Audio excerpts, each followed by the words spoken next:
Hello, good morning everyone. I hope you had a good day so far. Today we're going to look at, in this webinar, at the AEC collection, and in particular the AutoCAD toolset for architects and how it would actually improve your productivity if you use that as opposed to plain AutoCAD or AutoCAD LT. Right, so just looking at the agenda, it's basically we're going to introduce the topic and the software and look at what is included, and then we'll look at the particular benefits in your industry, how this software can benefit you when using it for the particular architectural tasks. We'll also look at the software in practice, and practically I'll show a little bit of drawing, and then we'll conclude the session. Right, so AutoCAD, a couple of years ago, AutoCAD is developed into AutoCAD Architecture, or ADT as they call it in those days, AutoCAD Architectural Desktop. And it's basically AutoCAD with extra menus. As you can see there in the picture on the left and the right, there's some palettes. And basically you would draw architectural drawings. Now it's obviously developed and been, it's been around for a while, and we'll look at how this particular piece of software can improve your drafting performance over, say, AutoCAD or AutoCAD LT. All right, so firstly, how can you get AutoCAD Architecture or the tool sets?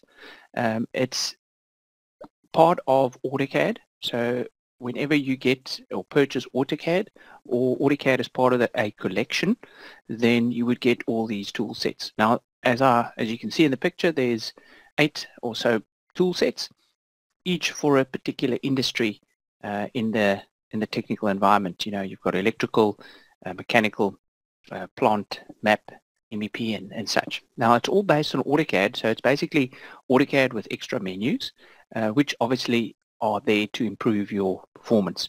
Right, in the architectural sense, it's stuff like walls, doors, windows, automatic dimensioning, schedules and that sort of thing. Right, there's also a library of over 8,000 components that you can use in your model, like furniture, doors, windows, and that sort of thing. Right, so looking at the benefits of the particular product, as AutoCAD also looked at it, and they have created a case study with particular tasks, and they gave that to third-party consultants to finish. The guys who worked with AutoCAD and AutoCAD LT plain did the tasks, and then they gave it to the AutoCAD Architecture guys, and there was an overall gain in time finishing these tasks quicker using the architectural toolset. So, and I'll show you in the demo later on how easy it is to actually create these components. All right, so that particular case study is on the Autodesk website, www.autodesk.com. Just look for the product AutoCAD, and on the left you'll see the tool sets and its particular case study.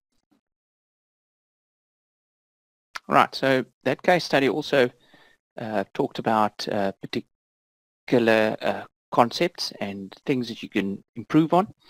First up is floor plans, where you can easily create the grid lines, the structural grid, the walls, doors and windows for the floor plan. There's also furniture, and you can add roofs and dimensioning and all the annotations involved creating this particular floor plan. And there is and I'll show you a nice and a quick way to create all of these components. Also, creating elevations. Now, once this floor plan is drawn, the elevations and sections are automatically generated, as I'll show you. And obviously the schedules, because you've added the doors and windows and the furniture, you can place them automatically in a schedule. It's kind of pulling the information into a tabular format. All right, and then also, as you work with this particular software, you actually work in 3D. So if you draw walls, doors, and windows, like the walls have got heights, so in so doing, you're actually creating a 3D model, and that 3D model can then be used to present to non-technical users to get an idea of the model. So your presentation and creating views are vastly increased using this particular tool. All right, so let me just show that in 3D or in the software itself. Right, so I've opened AutoCAD Architecture 2022, and it basically looks like this. If you look at the top of the screen, you'll see on the left you've got some tools here like wall, doors, and windows, as well as your normal AutoCAD, tools like lines, arcs, and circles. All right, so meaning that you can still do your AutoCAD drafting in places where it's needed, but the main kind of drawings, etc., can be done using the architectural tools.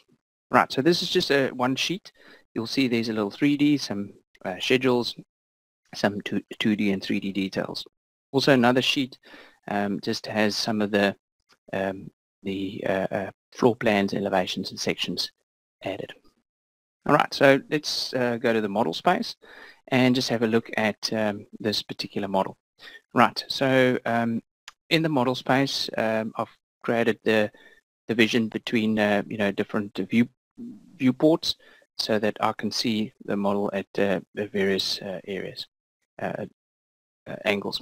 All right, so there's the floor plan over here, and some of the generated models and elevations and the objects. So these viewports, let's look at a specific area on the model space to present that particular item. All right, so I'm going to go to an empty area here on the left and then just start creating, say, a grid.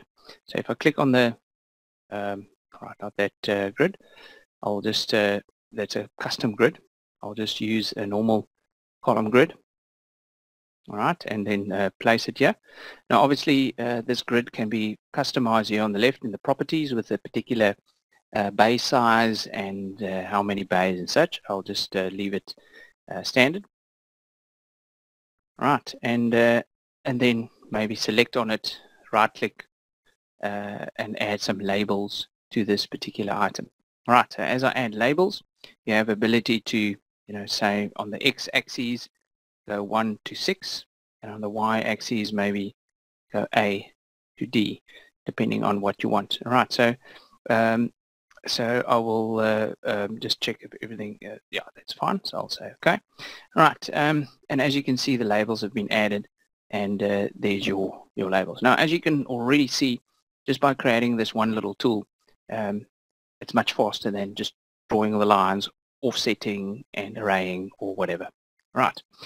Yeah, so now I'm going to go to walls here on the left top, or you can go into this palette here. There's a design palette, a wall palette that's more specific, doors and so on. Right, in the design it's very generic. However, if I go to the right hand side of my screen, I open up a palette. Here I can import styles and different types of walls, in this case, to complement what I have and use them in my project. Now in this case I'll just use the stock standard double line, right? And as I kind of click on the intersections of the grid, I'll go and draw these objects out. All right, so the sizes or the width of these walls are determined by the detail or the properties. So if I look at the properties here, you'll see that they were drawn as single walls. Now obviously I can change that to 270 or whatever and then draw. Or I can select the walls here and then just change them to whatever width I want. Okay, I'll do that later. All right, so I created a couple of walls, and I can now say, right, let's create an internal wall as well over here, from there to there. That's it, and you'll see this particular wall connects nicely over there. All right. If I now go add doors and I click on doors here, you can also add the door from this menu here, or a particular door from the door menu. If there's a door or whatever that's not in here, at the bottom of these lists there is a little content browser. This content browser allow you to load information from a library, in this case a UK content catalog, and you can then go and pick from this library a particular item. If there's one that you want, you can basically just right click on it, insert it, or insert it onto the tool palette. Right, so you can obviously search in here for other things like furniture or tables or whatever, or go to the home area, and then in this UK catalog there's a global catalog and other catalogs as well. But then you can go and say for instance the UK content, maybe different walls or corner windows, and you can go look in and load some of these in. All right, so as I said, there's about 8,000 odd components in here. All right, so in this case I'll just go and put in very simple piece of wall, a door. All right, so as I add the door in there, you can add it wherever you want. Obviously pressing tab allows you to type in a value from the corner, in this case 1 meter, and it adds that component. Press escape, and I can then manipulate this item, changing the swing and that sort of thing. If you want the object to be placed in the middle, you can also just click on the object again, or the insertion, but in the properties you'll just set it to be not unconstrained but to be centered. All right, so as I now change it to centered and I select this item, you'll notice that the particular item now goes and be placed in the center. Right, same happens with the doors and the other components that's also kind of hosted. All right, so as you add these items, they get placed. But the beauty with this is if you delete the component, the wall just closes back up. So you don't have to do a lot of work. It does it for you, and that's where the advantage comes into play. These blocks and components are walls, doors, and windows, and they actually exist in that object-based system. All right, now maybe let's create, we've created a couple of doors and windows. Let's create a roof. So I'll just scroll down here. You'll see there's openings and curtain walls that you can create, corner windows, some steel components, so stairs and that. I'll create a roof. All right, now with the roof, you basically just select the corners where this roof is going to sit. Obviously, there's lots of other settings that come into play, like slope and overhang and that. But in this case, I just created or selected the 4 corners, and I press enter, and it creates the roof. Now, what you then need to do after creating the roof is just to convert it into roof slabs, because the slabs have got various end conditions, like at the eaves or at the ridge, how that performs and that sort of thing. All right. Okay. So lastly I want to just show is adding some spaces. So I'm going to generate the space, and in this internal area I'll just click, and there's in this one as well. So I've got now 2 room spaces in there. Obviously there's certain heights that I need to conform to, but in plan I can finish that very quickly. Right, each of these spaces have got their own metadata, or their names.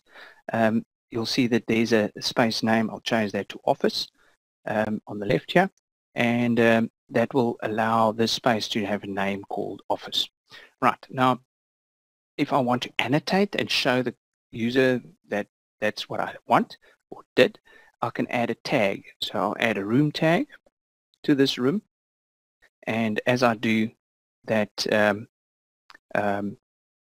say okay, that office room tag has been added. If I add the room tag on the other side of that element, you'll see that that still remains what it was, the space, because I haven't changed anything.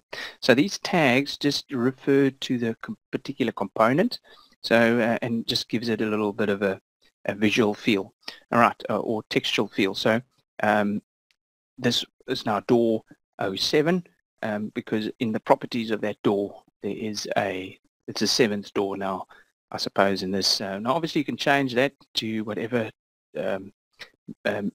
manually, to whatever number you want in here. All right, the reason why you add these tags is that eventually you want to create, say, like a schedule listing all of them. So if I go to the door schedule and it'll ask me what items I need, I select all those, press enter, and then just place the schedule over there. You'll see, if I zoom in there, you'll see that's the door and frame schedule with the two elements that I've added earlier displayed. It doesn't have all the other information because I haven't added that into the particular 3D or object. Okay, so you can add tags and schedules and that. Let me add a dimension or two. You'll see here under the dimension editor, you've got a different styles. I'll just add that, and then pick the. I'm just going to just select the wall that's there, and press enter. Okay, that didn't work well. Let's try again. Right, let's just select the wall, press enter, and then place the dimension to the right side here. And as I do, you'll see that the dimension has kind of updated to and saw the wall and all its objects within it. So if I go and pick this particular window and I move it a little bit along the wall, you'll see that the dimension also updated according to that. Right, so that's great. So very quickly I can create a little floor plan with rooms, annotated, dimension it, generate some information from the objects, and this is where the increase happen in performance. These objects are 3D and such, but you can go and explode it and use AutoCAD lines to further it up, edit it out. Right, so moving over to the elevations and the callouts and the sections. If I go to want to add elevation, you click on elevation, place it somewhere so that it points, in this case, south. Once you've done that, you can create a name for this particular elevation. I'm going to say I wanted to create it in the current drawing, obviously to a specific scale, and I select the objects that I want to include. All right, once you've done that, it'll ask you where do you want to place it, and it then generates that elevation at that particular point. Right, sections works a very similar way. We go to sections. There's different types, obviously. I'll just cut through the model over here, press enter. I'm going to cut or see the left-hand side as opposed to the right-hand side. I can name it as well, place it in the current drawing. And what I'm going to do, I'm just going to place it above this view over here. Right, and that creates and generates a 2D representation of that little section. Now, obviously, you can increase that and do all the elevations and that. If I just move to my previous little drawing that I did here, you see that there's a staircase there, which I've created a call out, meaning it's kind of a detail of that. And the call out I've kind of just placed over here in plan and in elevation. And then that allows me to, just create those views as I showed earlier with these particular details and detail views. All right. So you can generate these views, annotate them as I did here with the previous example, and very easily and quickly create the sections and elevations. All right, and then finally, to create the sheet that you use to present your model, at the bottom here you would just create a layout. This layout's now kind of an A4, so it's a nice and small item. So I'm just going to change the viewport. There are other ways, I have to mention, to create views and sheet sets and constructs and all of that. But to keep it simple, I'll just zoom into this floor plan, like so,